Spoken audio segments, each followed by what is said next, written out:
आर्यन की उंगलियां लैपटॉप के कीबोर्ड पर तेजी से चल रही थी। कल प्रोजेक्ट की डेडलाइन थी और उसका स्ट्रेस लेवल 7वें आसमान पर था। उसने कॉफ़ी का घूंट लेने के लिए आंखें बंद की और तभी एक तेज नीली रोशनी से पूरा कमरा जगमगा उठा। जब उसने आंखें खोली तो उसका एसी कमरा, लैपटॉप और कॉफ़ी का मग गायब था। उसके पैरों के नीचे पक्की फर्श की जगह सूखी लाल मिट्टी थी। हवा में एसी की ठंडक नहीं, बल्कि चंदन, कपूर, घोड़ों के पसीने और उड़ती हुई धूल की महक थी। कानों में हेडफोन का संगीत नहीं, बल्कि लाखों लोगों की हुंकार, हाथियों की चिंगाड़ और ढोल नगाड़ों की गूंज थी।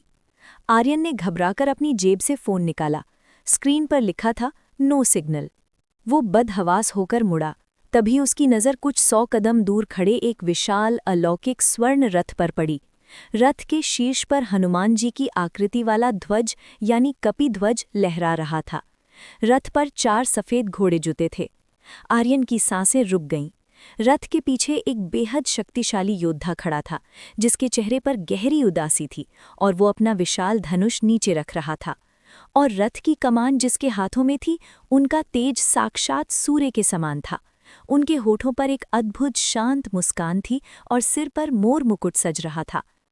आर्यन को समझने में देर नहीं लगी कि समय का कोई चक्र उसे आधुनिक युग से सीधे महाभारत के कुरुक्षेत्र में ले आया है।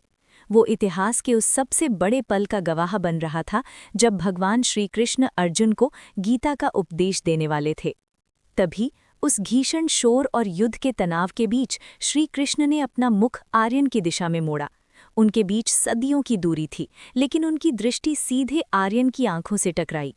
उस एक पल की नज़र और उनकी हल्की सी मुस्कान में जैसे आर्यन के हर तनाव का जवाब छिपा था।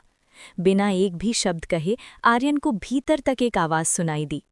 कर्मण्यवाधिकारस्ते, केवल अपना कर्म करो, परिणामों की चिंता में अपना वर्तमान मत खो।